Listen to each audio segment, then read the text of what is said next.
fear of forgetting. It often arrives at the exact moment the exam paper is opened. A sudden sense of emptiness takes over, as if all the studied information has disappeared. This reaction is closely linked to pressure, where stress temporarily blocks recall. In many cases, the memory slowly returns as the mind settles, but the initial moment can feel overwhelming. The fear of time running out. It shows up as a constant awareness of the clock ticking in the background. Each question feels like it must be solved quickly, leaving little room for careful thinking. This fear can push students to rush, sometimes leading to avoidable mistakes. Time limits have always been part of exams, making this a familiar challenge for many learners. The fear of difficult questions. It appears when the paper seems harder than expected. A single unfamiliar question can create hesitation, making the rest of the exam feel uncertain. This fear reflects the gap between preparation and unpredictability, where not everything matches what was practiced.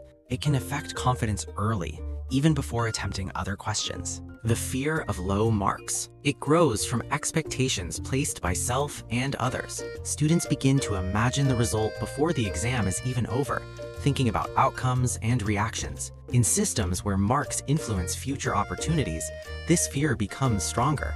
It stays in the background, shaping how the entire exam experience feels. The fear of comparison. It comes from thinking about how others will perform.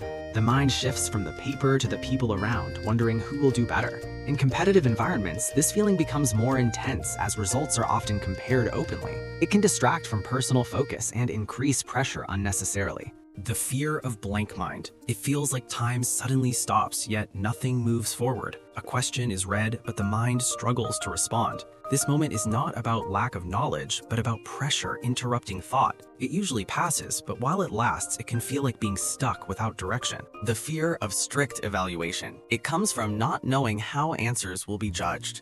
Students may worry whether their explanation is clear enough or if it meets the expected standard. This uncertainty has existed for a long time, especially in systems where detailed marking decides results. It can make students overthink even simple responses. The fear of final outcome. It lingers beyond the last question. Even after leaving the exam hall, thoughts turn toward results and what they might bring. This fear connects the present moment to the future, making the experience feel larger than the exam itself. It reflects how strongly academic results are tied to personal expectations and next steps.